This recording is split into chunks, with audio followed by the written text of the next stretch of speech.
Hi everyone, I'm Wesley from Unaufadox Productions and welcome to episode 22 of Creating Bass Loops Live, the live stream where I create wonderful grooving bass loops for all you wonderful music producing producers out there.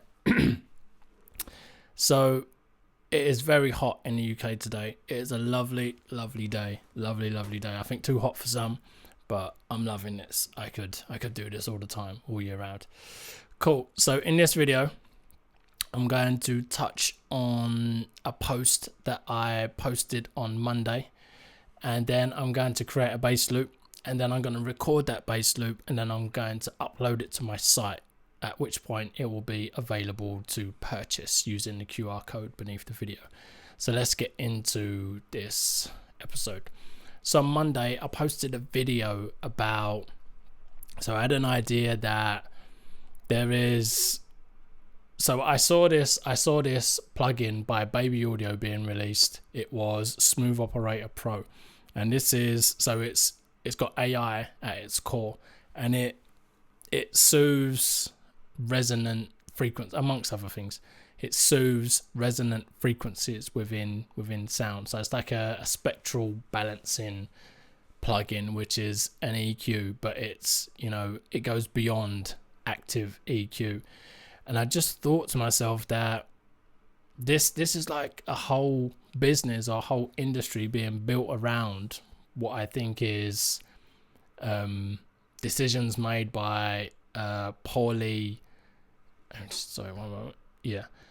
by decisions being made by, you know, poorly or inexperienced music producers and mixing engineers.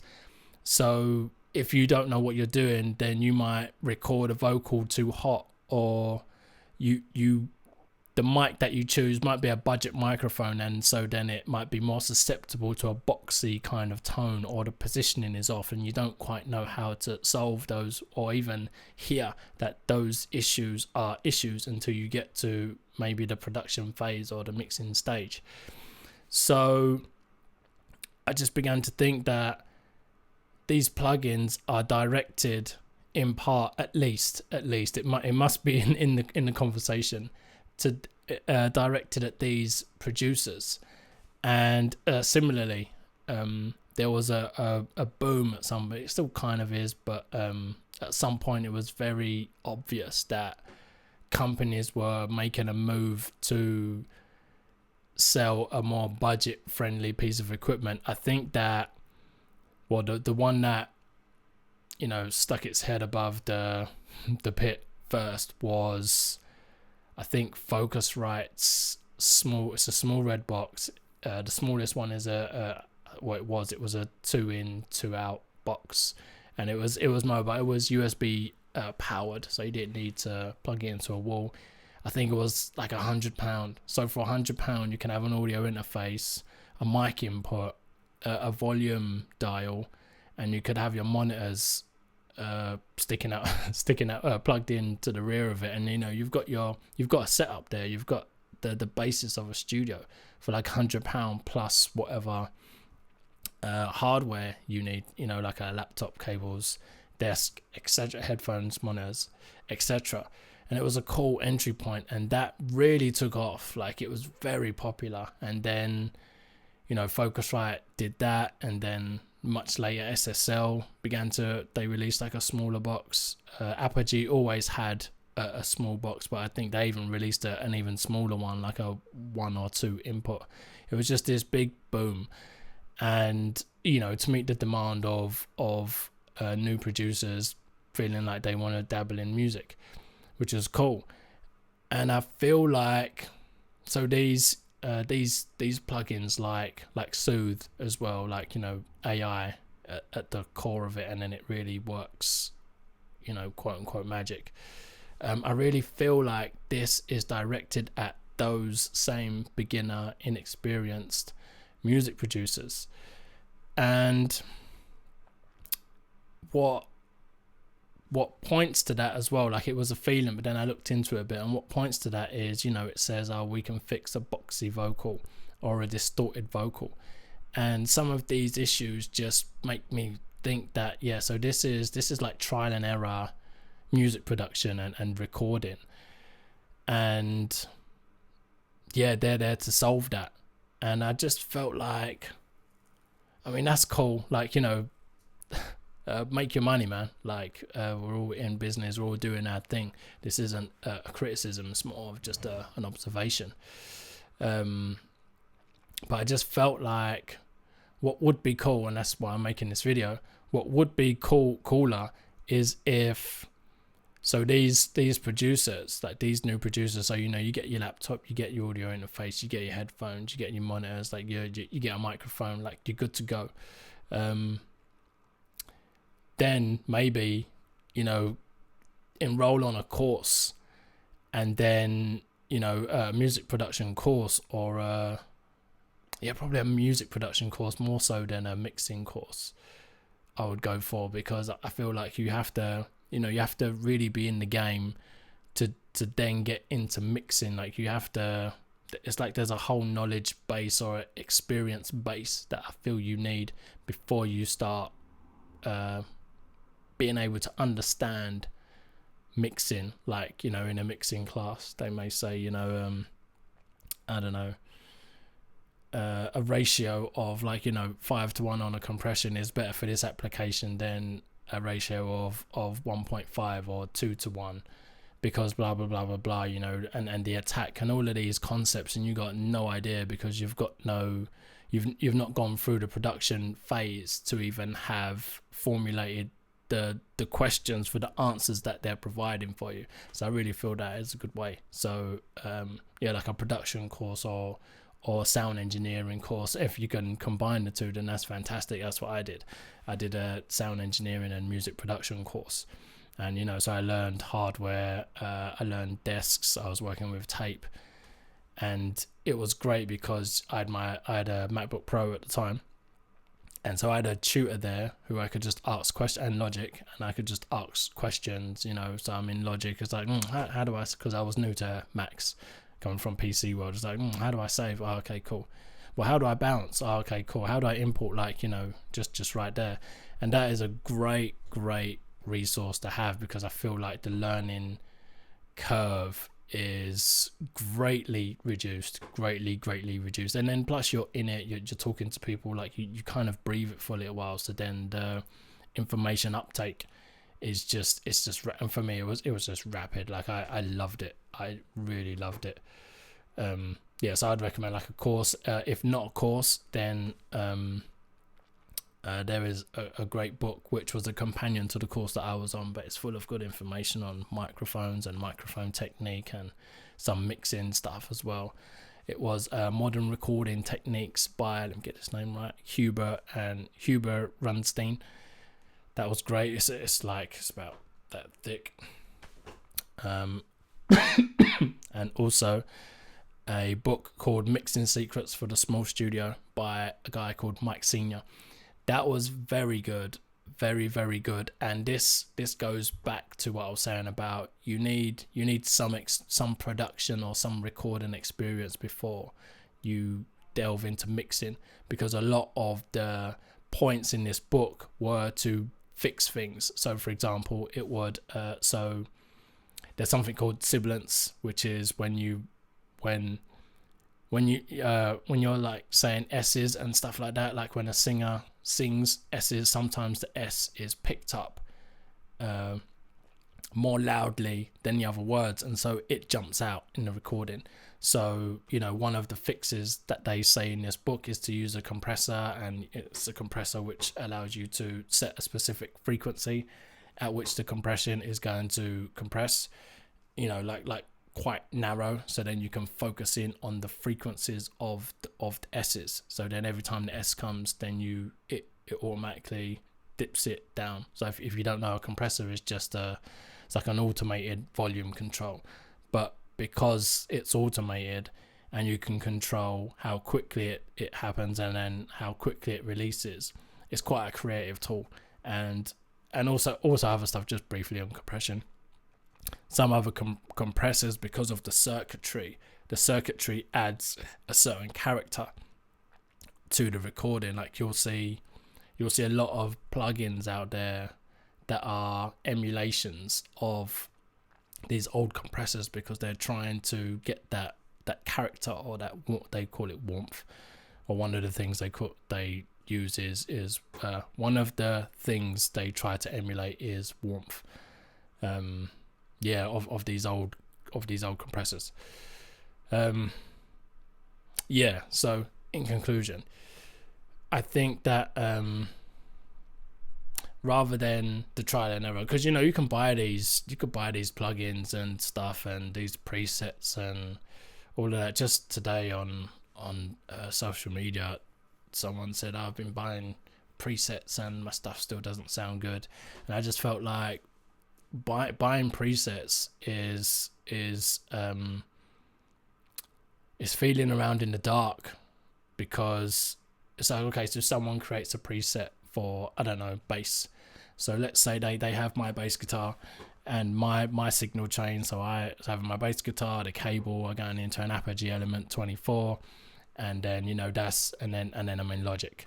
So say they're doing that, but then someone buys the bass preset. Their setup is a 5-string bass, a Fender from 10 years ago, so not quite vintage, but older than mine, or around the same age as mine. All right, cool. But still a Fender, and let's say it's a jazz bass. So this is a PJ bass. You got the P pickups and a jazz pickup, but you can get 2 jazz pickups. So say they have that.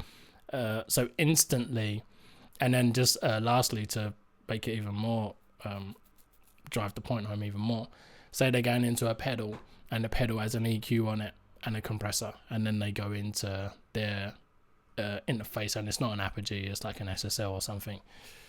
So you've got all of these different variables that are not designed for your setup, they're designed for my setup.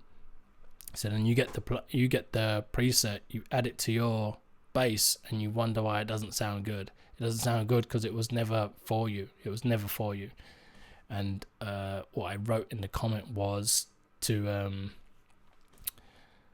not use presets, because you don't know what they're doing, for one, and you don't know the decisions behind what they're doing. So you're just completely lost. It's like hit and miss. It might work, it might not. And if it does work, why did it work?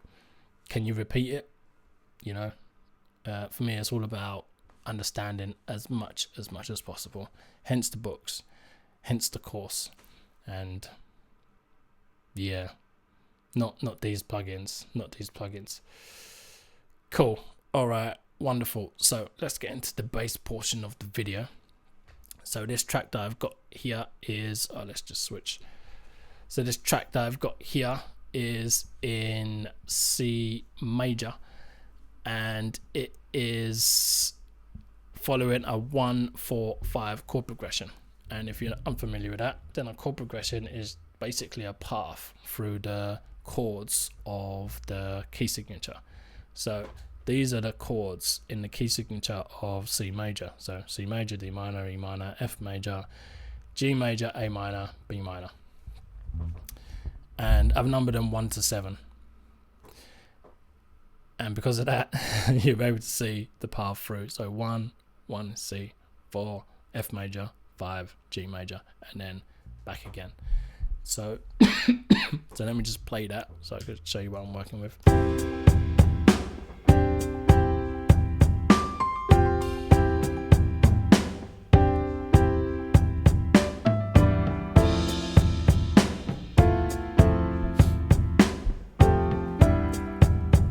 So I'll just talk you through it. So 1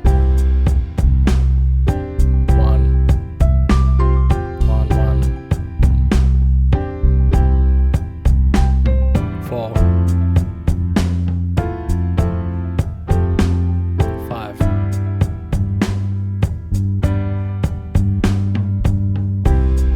So you can also see as the chords go past.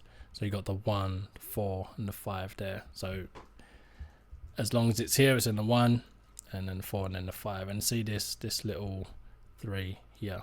That's a passing chord. I qualified it just because you know, these bass loops that I create, I want them to be user friendly. So you might think that is still the 1, or you might think it's the 4, but I just wanted it to be clear for you. Cool. All right. So yeah, what I'm going to do is, so I'll play this and then so you'll see me create a bass line. I may begin to develop an idea and then hit record, just so that I can keep the idea, because I like to talk clearly. I want to live stream on my own still, probably. Just see. A few people joining. Cool. Alright, hello everyone who has joined. Wow. Awesome.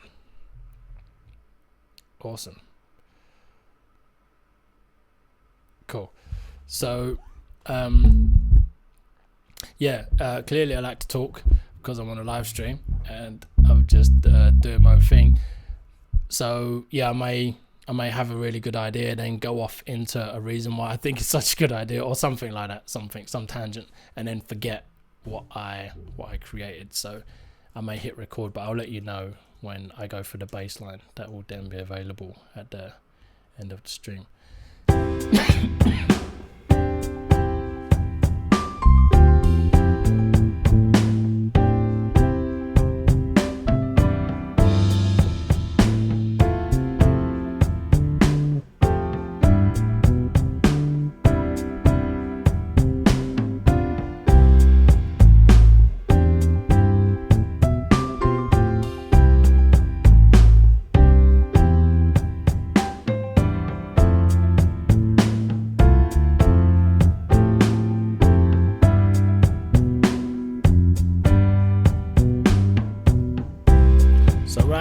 I'm just having a feel around to see what notes I like the sound of over each chord, because each note gives you a slightly different emotion, because it focuses on different flavors within the chord, right? So let's just say, so in C major, in its simplest form, it would be C, E, and G, right? So when I play the C, so let's just do that. So C. So this feels like home. What about the 3, the E? Not quite home, but it's nice though. What about the G?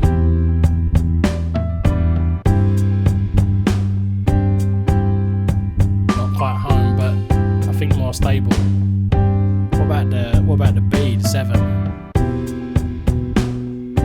So the 7 wants to do this. It's like a tension note.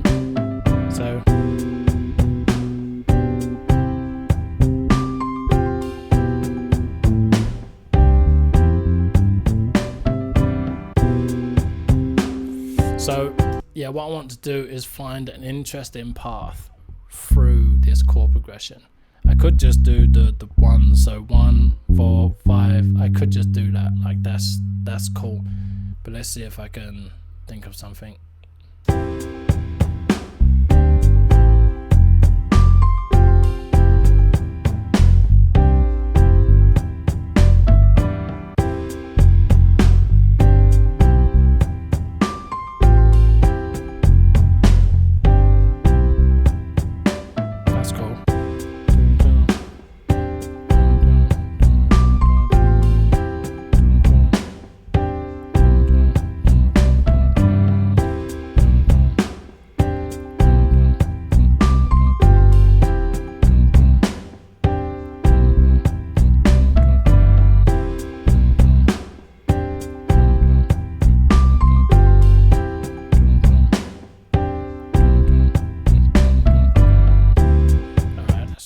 Listen to that.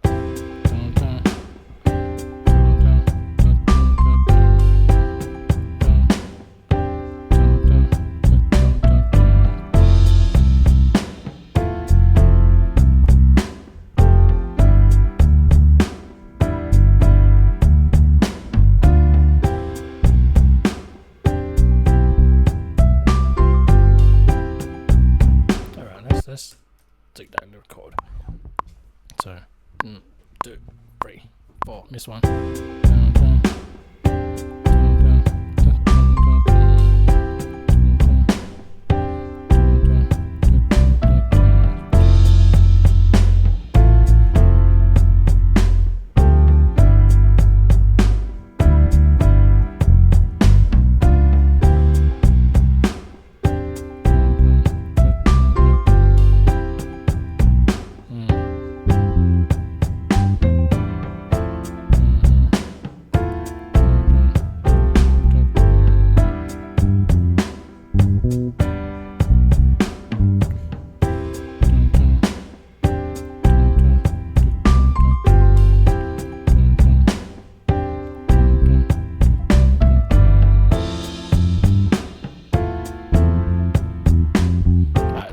So the same pattern doesn't really work over the 4. I should have deleted that. Let's put it back. So when I'm here, so what I was playing was 7-1, 7-1, 7-1, 5. But when I okay. So there's like two systems here, right? So you've got on the screen, you've got 1 to 7, and that is 1, 2, 3, 4, 5, 6, 7, and then 8 is just the octave, it's the C, just an octave above, same note. So you've got that system, right? But you also have, so this on the screen is like the whole number, right? 1, 2, 3, 4, 5, 6, 7. But you also have a root, which is technically the 1. Then you'll have degrees.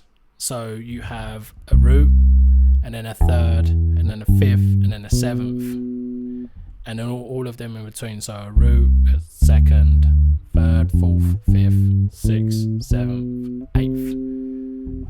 So they are the same until I move. So in the 1, it's the same, right?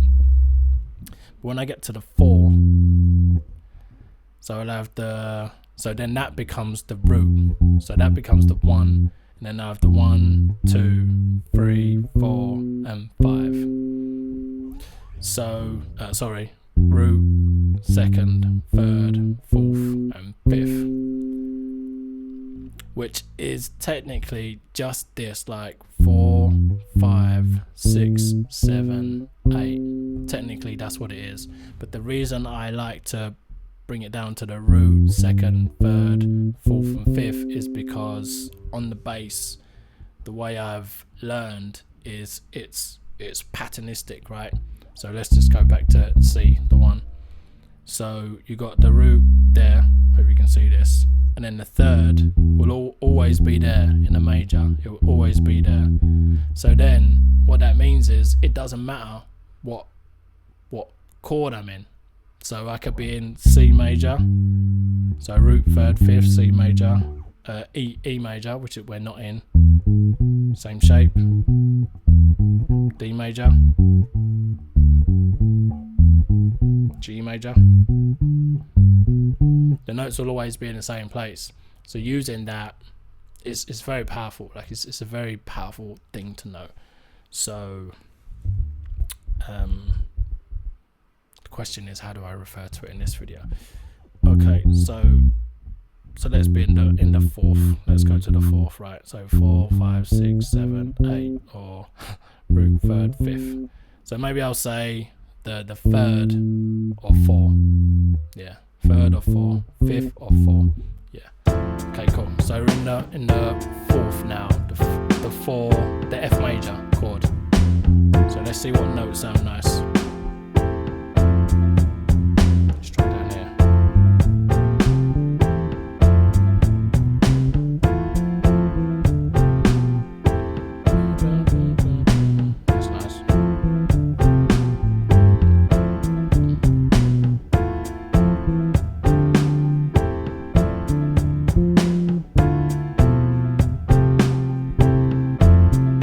Nice.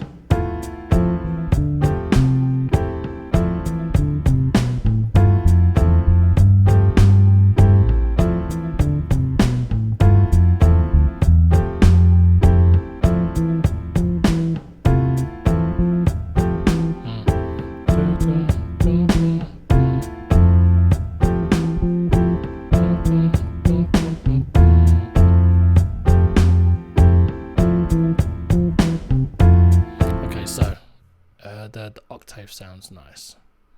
So let's see what I had. See, great idea to record.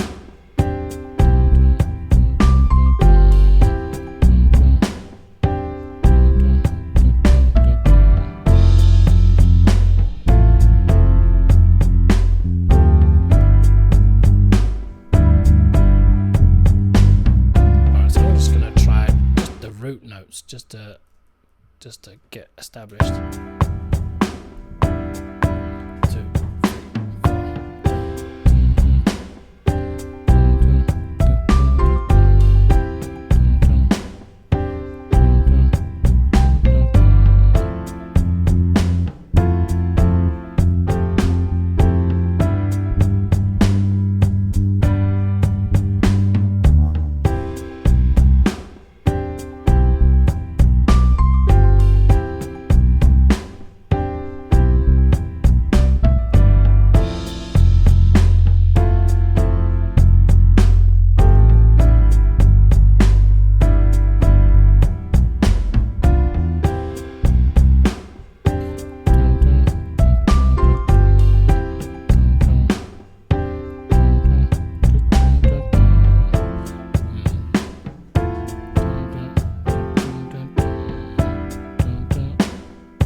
For a minute, because yeah, as I said, the seventh to the root doesn't really sound good over the 4, so like this doesn't sound good.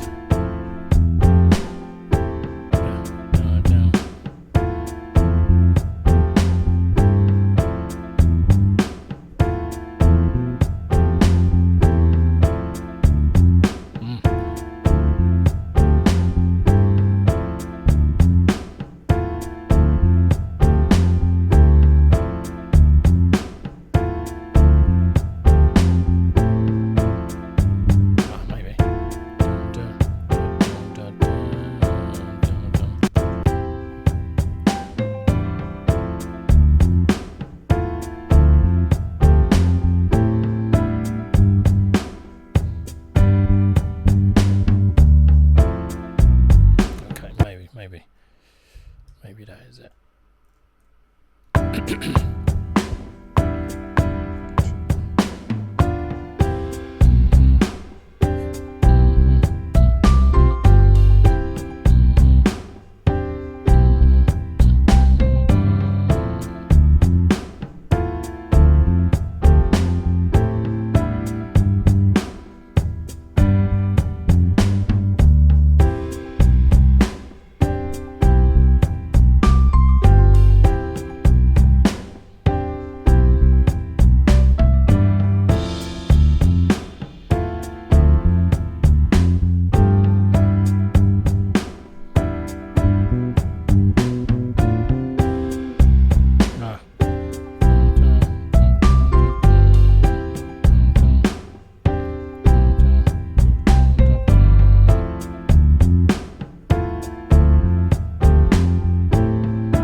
Yeah, that's nice. Okay, let's give that a go. Let's just move that.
transition from do do do do to get to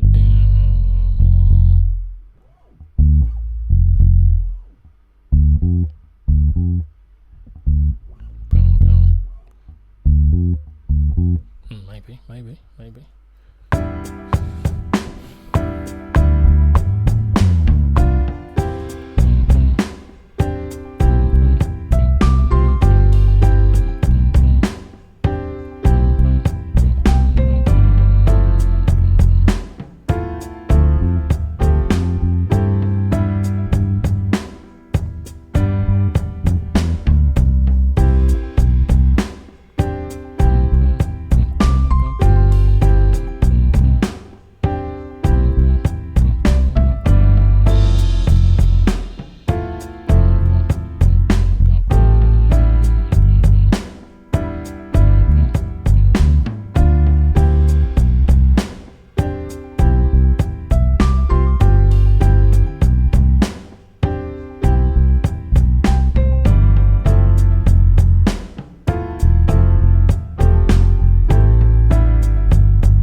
That's gonna be cool, man.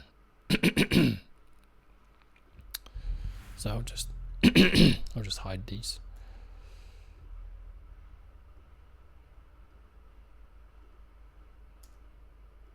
Cool.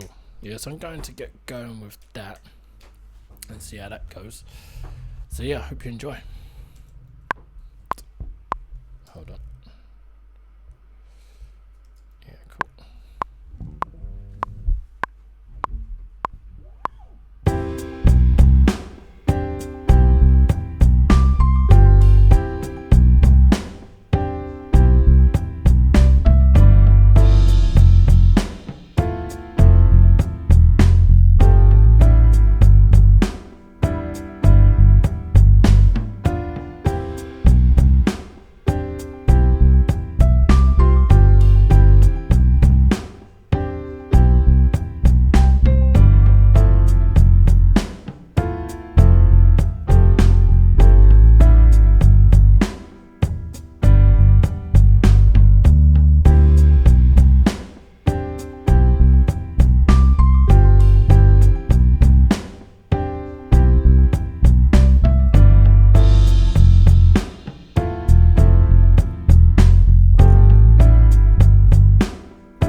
cool, man.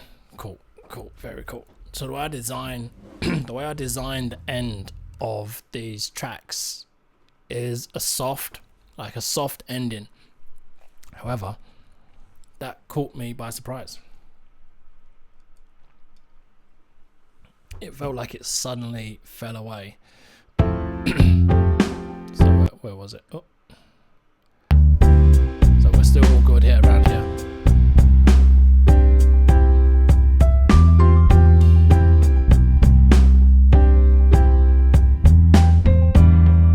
Yes, I'd have to change that. You can hear. It's like, whoa. Oh yeah, we're ending. Yeah, but still though, still very pleased with that, man. If anything, I'm pleased that now this variation happened, because this variation didn't happen throughout the whole recording.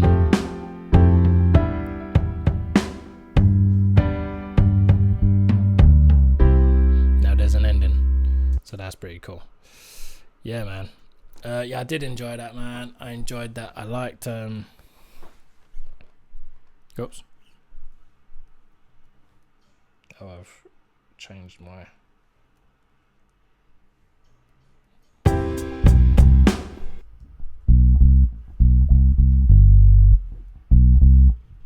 Okay, yeah. For some reason that sounds different. Oh yeah, that's why. I'm thinking to myself, why does it sound so different now that I'm not recording? But that's better. So yeah, so I did like that. So yeah, I think I said what notes these were. But now that I'm done, let me just get this towel, just in case I'm overly sweating. I don't have my makeup department employed yet, so you have to bear with me. So so I'll do the numbers. So it's 7 1. So as you can see them here, I'll stay in one system. 7 1 7 1 5 was the main pattern over the 1, and then it was anything from, so over the 4 it could have been 2 4, so it would have been the D to the F, and then for the 5 it was mostly just G,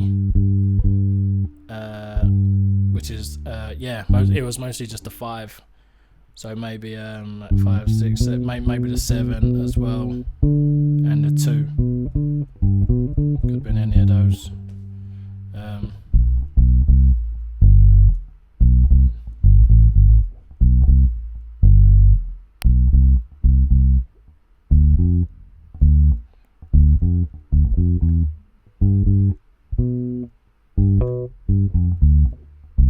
So for those of you who are kind of have that ear, like you can hear. So if I'll be really obvious with it, right?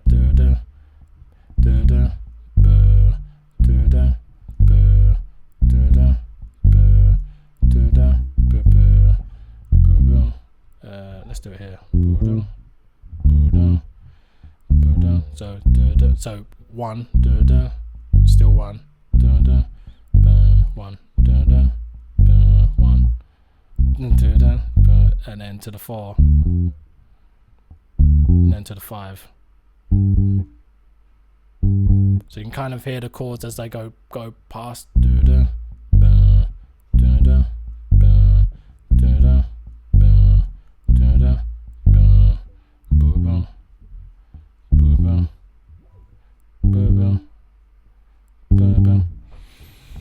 Yeah, and like I didn't, so I've not always had that ability to really hear as the chords pass, and it just comes from the practice like this. I like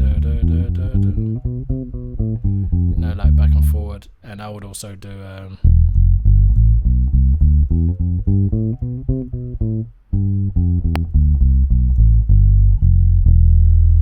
because that's all of the notes in C major here under my hand. Sometimes the diagram will only give you that many, so 1 2 3 4 5 6 7 8, but I like 1 2, 3, 4, 5, 6, 7, 8, 9, 10, 11, 12, 13. Because then you can do whatever you like here. You're not restricted, because you know where all of the notes are in this area, which is awesome. It's awesome. It is awesome. It's awesome to have, freedom on your instrument.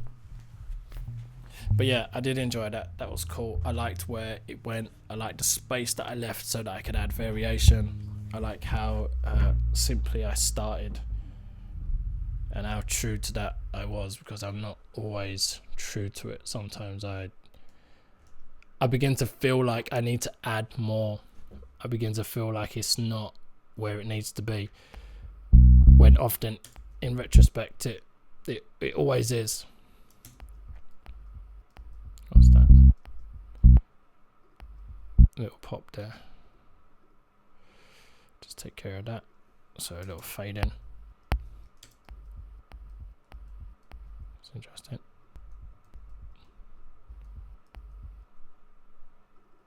Let's try 50. How about if I just cut it?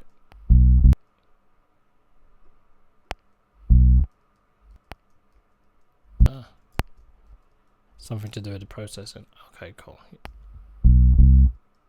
Let me have a look. Just quickly, just bear with me one moment.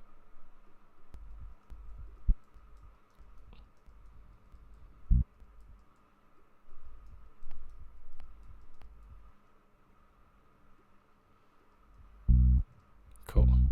Solved. Cool. Alright, so yep, I'm going to bounce that out now. Just bring the level down a bit, because I like to send good levels to you wonderful producers.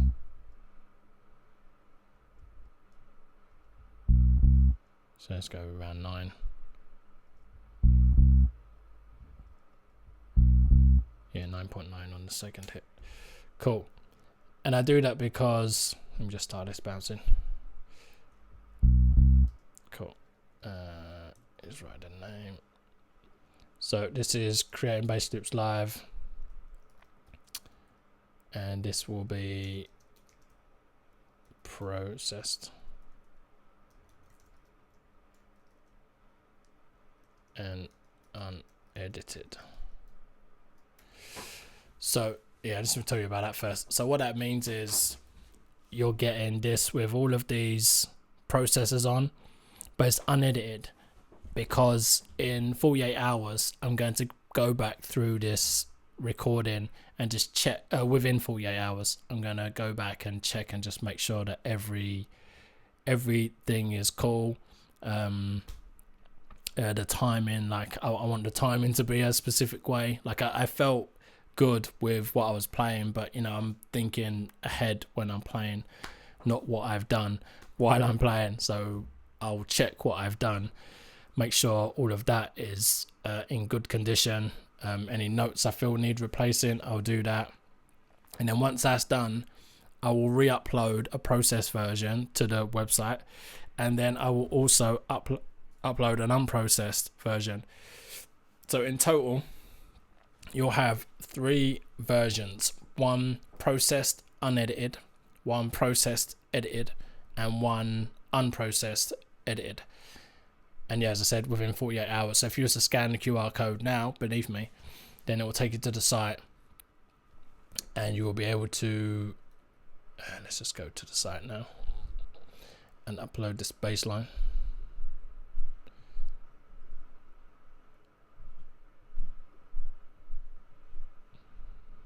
So that's going up now. So if you went to the site, once this bar is finished, then you'll be able to download what you just heard. And then when you do download it, you'll trigger a 24-hour timer. And then after that 24 hours, I will remove this bass loop from Sal. So you may be the only person, the only music producer with this bass line on planet Earth. It sounds like an exaggeration, but it's facts. It's a fact. You could end up being the only person with this bass line. yeah. Yeah, that's it. That's what I was saying about levels. So the reason why I send the level what you might think is low is because it's like when you make music, it's like baking a cake, right? So I could fully mix this and, you know, get it quote unquote mastered, right? It's not really the right word, but I use it because you may have some understanding of what I mean by when I say mastered. So like mastered, so I'll EQ it, do some compression and make sure it's the loudness that it needs to be so that it can kind of compete with other tracks that are out there. So I could do that to just this bass line. But so if your track is a cake now, so I've fully cooked the bass line, like the bass, if it was an egg, it'd be scrambled. And then you try and add it to your track where you've got, you know, some flour, some oil, some salt, some pepper, some like spices and stuff. And then it comes to scrambled egg, like already cooked, and then you try and put all of that back into a pot now, and then you have all of that mastered. So you're remastering or remixing my mixed bass line now for your track. And I just don't think that's not a good recipe for a good cake. So I send this to you. The unprocessed version is for like if you really know, like you really know what sound you want. Or mine is slightly processed, and I'll just show you just slightly what I've got going on. So it's slight compression. So if I play this, you'll see it's not heavy compression. It's just more really to control the lower notes, and it lets the higher notes pass kind of unaffected. And you can kind of hear like a little bit of distortion on the edge as well. And let me turn it back up now.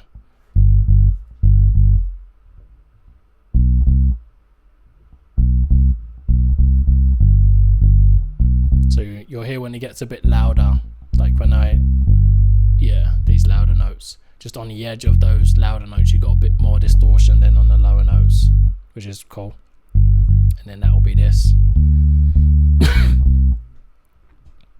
which is a Logic plugin, native to Logic.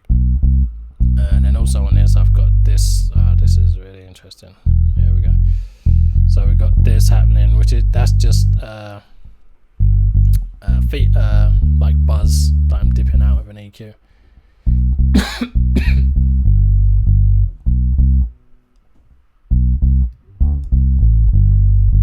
And with this, I'm adding quite a bit of bottom end. That'll be why it's so bassy, which I quite like. And now I'm dipping out a little bit around 300. This is a really cool trick with something called a pull tick EQ. You can boost and cut at the same time. Then I'm also boosting quite a lot at 3K. The compressor, like I showed you. And then something here which I just thought pulled out some detail, because you'll hear the bass line is quite boomy, it's quite bassy, because I've rolled off like a lot of all of the tone on my bass. On a bass you have like an EQ control, kind of like a filter. So if you have it all the way open, you get all of the frequencies, but then as you roll, it's called rolling it off, you just roll off all of the frequencies down to the lowest, and I've got it all the way rolled off. So I've kind of got no higher frequencies in there. I did a reggae bass line for someone recently, and I liked how it sounded. So I just kind of left the settings as they were, and then we've done this live stream. So yeah, man. So that's the end of the stream. So I'll just save the product. So yeah, if you go to the site now, you'll see this. So that's the product. Episode 22, C major, 99 BPM. As I said, in 48 hours, you will see another 2 bass loops appear, and you'll also see a companion PDF. And on the companion PDF, I tell you what the notes are. The notes I used in the chords. So you see that 1, 4, 5. I tell you the notes that were in that 1, 4, 5, and then I give you the MIDI of that 1, 4, 5. So you can literally drag my bass line into your project. Set the tempo to 99 BPM. Drag my bass line in. Drag the MIDI in. Choose a piano or a synth or something, and then hit play, and then off you go. You kind of start where I just finished. So there's like plenty of ideas there to get you going quite quickly. What my dream, my aspiration for these loops is for you to, do things like, I don't really like that one. I think I prefer this one, so I'm gonna move that there. And I don't really like that 5, so let me move that 5 and put this 5 there instead. And put it in the right place, right? And then do things like that. That's my ultimate aspiration for these, for you to really dig in. And so early on you see it simple, then it gets more complicated. You could take those more complicated parts and put them wherever. Later on you saw it change to so these are the lower notes, more oomph, more bass. I moved to the higher notes, same pattern. So you got like a variation. So you could have in your track, let's just say, so you've got, let's say 16 bars, right? So you got the first 8 bars, that could be the low notes, but then the second 8 bars could be the high notes. And then even further on, I began to sustain, I began to hold the notes. So then that could maybe be a chorus idea that you got there. And just lastly, I feel there's a few improvisations on there. They're not too long. Some of them are quite short, but you could piece them together and then maybe have like a short or long, if you wanted to loop it, like a solo section kind of vibe. I feel like there is a lot of variation in this, a lot of potential for exploration. Anyway, that is it from me. I do this every Wednesday at 8:30 p.m. BST on TikTok and YouTube. So if you enjoyed it, then join me next time. If you fancy this bass line, then grab it now. Set the timer. In 24 hours, I will remove it, and then it'll just be yours. Or any of the others. Like, it's not just this one, the rest as well. So any bass line you grab will start the timer. Yeah, cool. I'm off. I'm going to put the fan on because I'm quite hot, and I'm going to enjoy the rest of the evening. So I wish you the same. Until next time, make great music and enjoy life. And I'm just going to play this and just let the latency catch up.